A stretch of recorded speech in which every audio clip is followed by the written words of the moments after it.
السلام علیکم ورحمۃ اللہ وبرکاتہ۔ سہاگ رات منانے کا اسلامی طریقہ کیا ہے، اس ویڈیو میں ہم آپ کو بتائیں گے۔ اس ٹاپک پر بات کرنے سے پہلے آپ سے گزارش ہے کہ ہمارے چینل کو سبسکرائب کر لیں، ساتھ بیل آئیکن کو بھی آل پہ کریں تاکہ ایسی مزید ویڈیوز کا نوٹیفیکیشن آپ کو ملتا رہے۔ تو معزز ناظرین، اسلام دین فطرت ہے جو کہ ہر موقع پر اپنے ماننے والوں کی رہنمائی کرتا ہے۔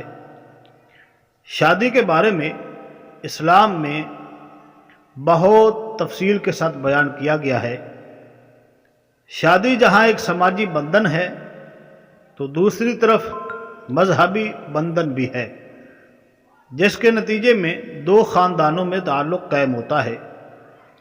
شادی کو نبھانا آسان بھی نہیں، بعض اوقات اس کے لیے انسان کو بہت سے کمپرومائز کرنا پڑتے ہیں۔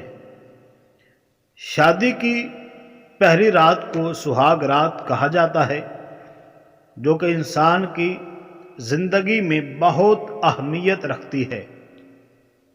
کسی دانشور نے شادی کو ایسا لڈو قرار دیا ہے کہ جو کھائے وہ پچھتائے اور جو نہ کھائے وہ بھی پچھتائے۔ سہاگ رات شادی کی پہلی رات ہوتی ہے جس میں میاں بیوی ایک دوسرے کے ساتھ واقفیت کا آغاز کرتے ہیں، اور اسی رات کو ہم بستری کا عمل بھی سر انجام پاتا ہے۔ لیکن اکثر و بیشتر اس کے معنی غلط سمجھے جاتے ہیں۔ سہاگ رات کو شب عروسی اور شب زفاف کا نام بھی دیا جاتا ہے۔ سہاگ رات میں جب ایک مرد اور ایک عورت خاوند اور بیوی کے روپ میں زندگی میں پہلی بار ایک دوسرے کے سامنے آتے ہیں تو معاشرہ اور مذہب انہیں ہر طرح کی جنسی آزادی دے دیتا ہے۔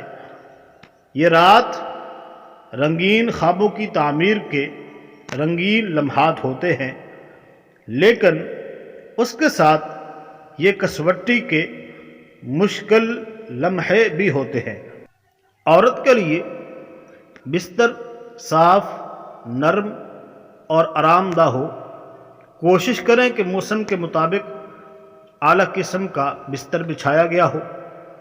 سہاگ رات کو کھانا عموماً کم کھایا جائے، لیکن معدہ بالکل بھی خالی نہیں ہونا چاہیے۔ کوشش کریں اگر بھوک نہ بھی ہو تب بھی کچھ تھوڑا بہت کھا لیں۔ اگر دلہن کو ذہنی یا جسمانی تکلیف ہو، اپنے پیاروں سے جدائی کا صدمہ ہو، طبیعت پر خوف کے اثرات نمایاں ہو رہے ہوں، تو اس کے ساتھ تسکین اور تشفی کی باتیں کریں اور فوراً ہم بستری کا عمل مت شروع کر دیں۔ جب آپ محسوس کریں کہ اس کے دل سے بوجھ ہلکا ہوا ہے تو اس کو ہم بستری کے لیے مائل کریں، جس کے لیے اس کو بوسو کنار کریں، اس کو چھوئیں تاکہ وہ آپ کی طرف خود بخود مائل ہونا شروع ہو جائے۔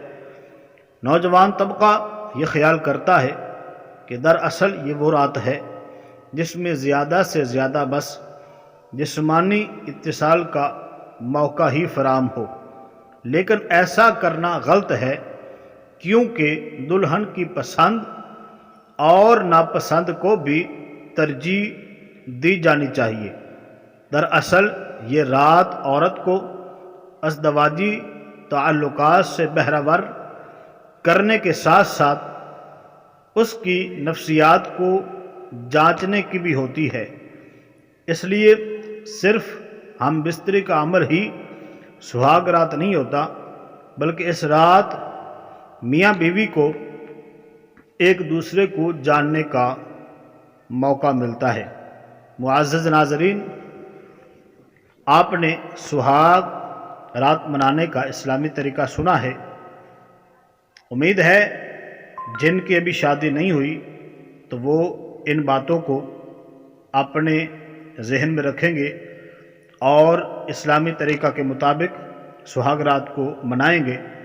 آخر میں آپ سے گزارش ہے، ویڈیو اگر آپ کو پسند آئی ہے تو لائک ضرور کریں، اور اگر دل مانے تو آگے بھی شیئر کر دیں۔